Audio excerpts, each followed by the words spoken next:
Rob already said the third rule. What's the third rule? Rob, can you tell us again? Keep your hand off the trigger. Keep your hand or? I'm sorry, keep your finger off the trigger. Unless you're going to fire. Yeah, pretty much verbatim. Third rule. Always keep your finger off the trigger until ready to shoot. Okay, got it? All right. Everyone, look at my finger. Is it on the trigger? Anna, is my finger on the trigger? Nikki, is it on the trigger? Rob? Maple, is it on the trigger? Lindsay? On the trigger? Right, on the trigger? Okay. Let me ask you a question. No peer pressure. Your own personal opinion. And be super honest. Okay? I'll ask each of you. Anna, are you comfortable with where my finger is? Yes or no? Are you comfortable? Mm-hmm. Nick, are you comfortable? Rob, are you comfortable? Yes or no?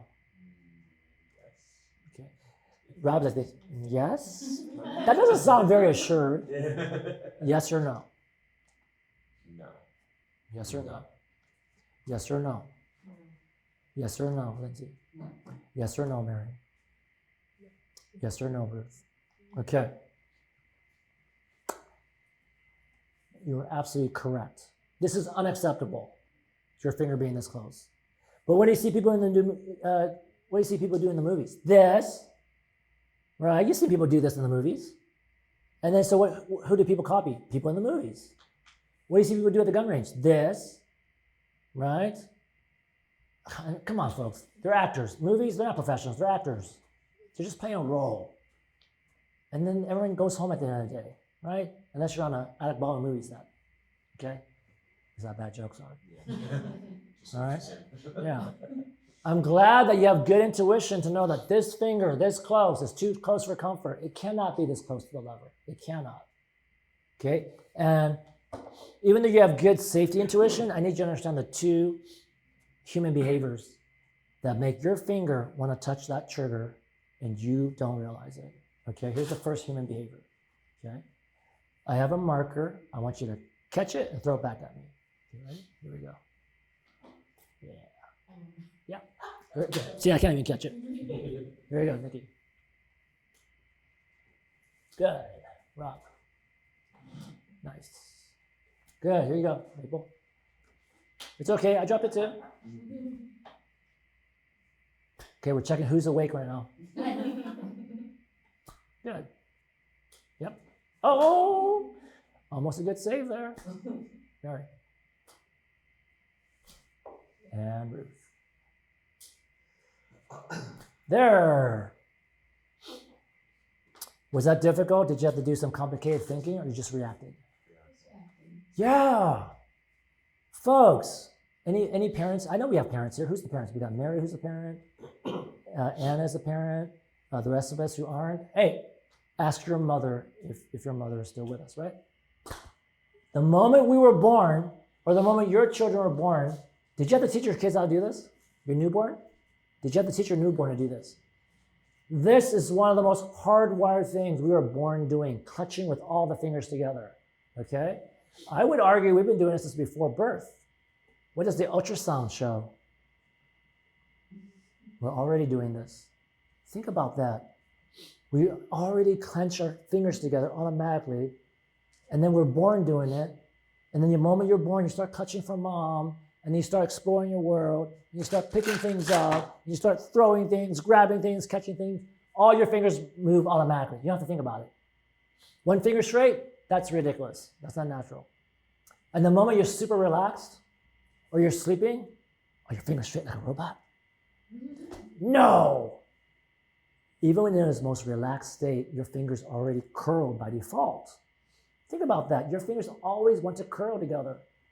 That's why I see so many people, the first time they go to the gun range, the fingers curling, and they go for the trigger right from the get-go. Right from the get-go. And then they remember, oh, my finger's not supposed to be there. And so because we're lazy, people do this. Well, if it's not supposed to be here, then it's here, right? Oh my gosh, right next door. Oh, they made this little ledge just for my finger. No, they did not make it for your finger. Okay? You get it now? Think about it. I see this all the time. Yeah, sometimes your finger's too short. You can't even reach that little ledge. It's called the trigger guard. Okay? But think about it. Good intentions are not good enough. I see people at the gun range, their fingers right here with good intentions, not ready to fire yet, and they start talking to their buddy next to them, right? And then that finger, does that finger naturally want to stay there? Everything is telling his finger, come right on in. Oh, it's so comfortable right here. Who's to join the rest of the club? I don't want to be an orphan out here, right? I see it all the time, right, Anna? People start gabbing. Whoop, there goes their finger. Every single time I see that, okay? Because it's not with intention, right? So what's my complete saying? Because think about it. Always keep your finger off the trigger till ready to shoot. It's not good enough. It tells you to keep your finger off. It doesn't tell you where to put it. Because we're lazy, they put it right next door to the trigger. Not good enough. Okay, not good enough. Now here's a second human nature thing why your finger can't be that close. Does anyone know, we've evolved with the sympathetic nervous system. What is that responsible for? What is that responsible for? Your sympathetic nervous system. Anyone know? Yes, Lindsay, your fight or flight. It's our survival instincts. When our brain thinks we're in danger, it sets off a bunch of automatic reactions before your conscious brain is aware of it, meaning what? You can't stop it. It already happened. So one of those automatic reflexes is your startle reflex.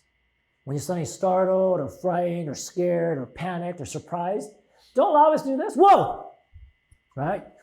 You recoil from the perceived danger and you're going to clench your fists together. You can't stop it. I've actually seen it happen, right? Check this out. Outdoor range. I saw this happen outdoor range, right? The person, they load their gun. Okay, finger right here. Not ready to fire yet. And I told you, outdoors, there's critters. There's critters. And this bee flew by. The bee flew by, landed on the person's neck. Oh, boom, they shot their gun. I saw that with my own eyes, okay? Good thing they kept the gun pointed downrange instead of freaked out and turned around, okay? They could have pointed at a bunch of people. Oh, I saw that's at indoor range once. Person lowered their gun, right? Not ready to fire yet, finger right here, right? They're not ready to fire yet. They had an itch, they started scratching, right? We are such automatic creatures, our brains. You have an itch, you start scratching it automatically, totally forgetting they're holding a loaded gun. Can you imagine if the itch was on their chin? What's going on? I'm not trying to be funny, but you see how plausible it is? We have such automatic behaviors that take over in an instant, and a loaded gun's in your hand, and your finger's that close to the trigger, bad things happen. Could happen. Okay? So you see why that finger can't be that close now? You have specific reasons why that finger can't be that close. Okay? What is my complete saying? Third rule? Until you have your gun on target, and until you've consciously made a decision to shoot, keep your finger straight on the frame. Straight on the frame means above the trigger guard. You see that? Straight on the frame. See that? And what do you notice about the color of my trigger fingernail? What do you notice about the color of my fingernail? Why? See the color of my fingernail? What am I doing, Abby? I'm pressing. You see that? You see that? I told you, everything you do around guns and gun safety must be done with intention. Good intentions are not good enough. I used to have an assistant instructor. She had good intentions. She would put her finger up here in the air. Floater! Why is this not good enough, having a floating finger? What could happen? What could happen to you with your finger floating up here? If you trip or something, you might clench. You will clench. Whatever caused you to freak out and clench, oopsie, the finger floating will go right back where it started. That's no better. I need to see your fingers firmly planted and anchored. It's like if you're not ready to fire the gun, just like your home button, finger goes right back to home where it belongs. And that takes intention. Got it? You have to do it with intention. Firmly plant, anchor that finger there. Okay? And we should all check each other on our trigger fingers. Okay?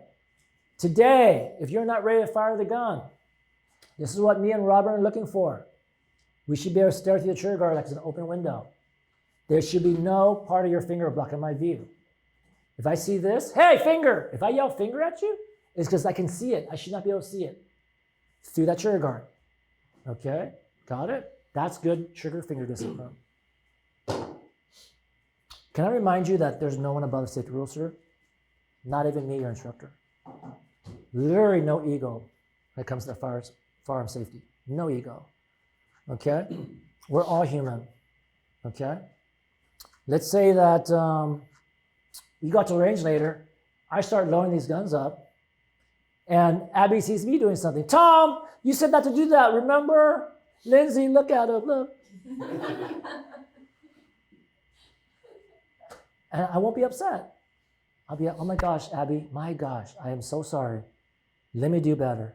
I'm human. Do you understand? There's nobody above the safety rules. Okay, not even me. I guarantee you, if I or my sister Robin do anything to make you feel uncomfortable today, can you please let us know? I guarantee you won't be upset, we won't be offended. We will own it immediately, and we will absolutely apologize to you and promise we will do better. Because we're human. I don't pretend to be superhuman when it comes to gun safety. I'm not telling you that I'll never break a safety rule. That would be stupid. If any instructor says that, they're full of ego. Okay? Got it? Because let me get one thing straight right now. There are two general groups of people that scare me around guns. We talked plenty about the first group, right? The 90% of the general public. Clueless, beginner, ignorant, don't know any better. No formal training from a good instructor. Those people scare me. Okay? On the opposite end of firearms experience, who's the other group of people that scare me around guns? Overly confident. Overly confident. Why are they overly confident? Because they're yes. Now we're gonna get to it. I literally in my 5 years, I get all kinds of folks come to my class. You know, I get the person that's like, yeah, I've been hunting from Wisconsin since I was 4 years old. My grandpa. Can we skip this part? It's boring. By the way, I've had 2 active duty police officers come to me. 8-year veteran, LAPD. 10-year veteran, Oceanside PD. Came from Oceanside. I'm a civilian just like you. I have no military law enforcement experience. Why are these 2 cops privately booking me? Because they suck. They suck at shooting.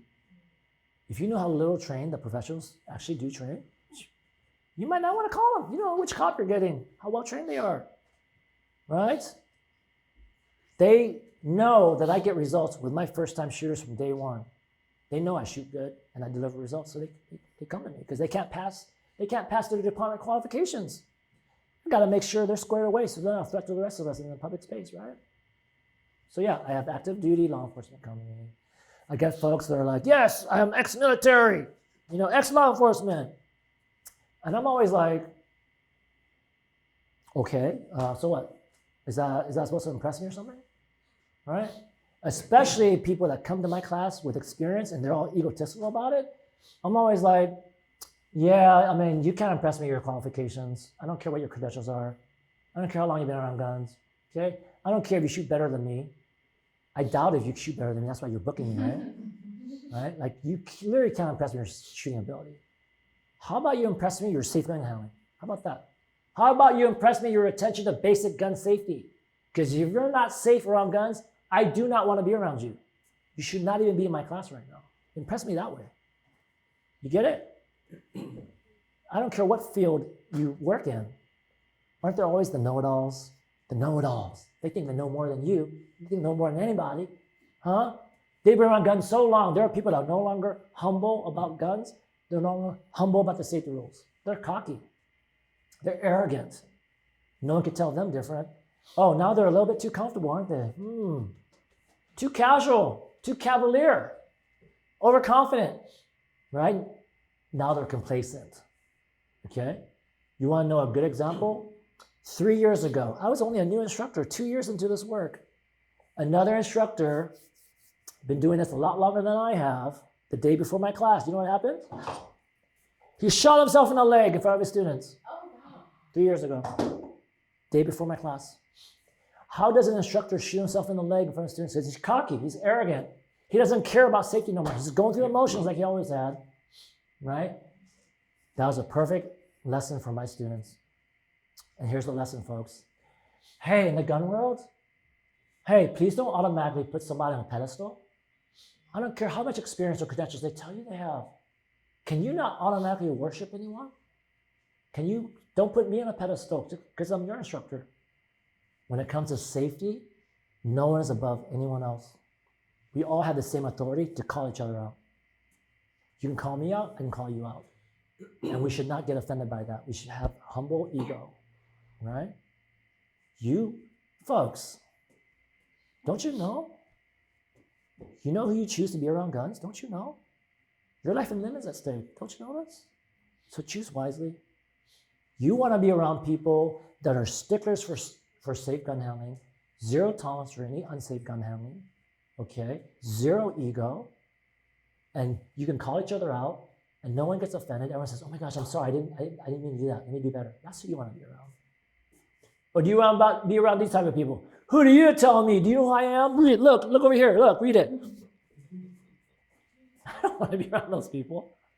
Hey, folks, ego and guns, they're a super bad combination. Do you agree? Super bad. I don't like that. I don't like being around people like that. I want to be around people that are super humble always, and we can learn from each other. We're open to learning and being better, right? And taking critique. That's who you want to be around. Okay. Anybody else? No, I don't want to be around them. I don't trust them. Period. And the most unsafe, egregiously unsafe people are the professionals. Not judging them, but how come? Because I don't care how dangerous your job is. I don't care how dangerous the object you handle in your hand. You do it day in, day out, day in, day out. What's human nature? You're gonna get lazy and complacent. That is your absolute human nature. You know who tells me this stuff? They do. The cops that come to my class, the ex-cops, they'll tell me all the shit show that they've seen their colleagues do. Oh my God, he shot his gun in a squad car. Oh my God, he was just taking the gun out of the locker room. Bam. Oh my God, those 3 deputies, East LA Sheriff's Department, just blew themselves up with a grenade. You are literally the bomb squad experts of LA County Sheriffs, and you blew yourselves up. You see what I'm talking about? You're literally the experts, and you blew yourselves up. Right? Now they got to figure out why that happened. Why did they become complacent about their own policies? You understand? The professionals. Because it's your human nature to get super complacent. Okay, don't get complacent around guns. Okay?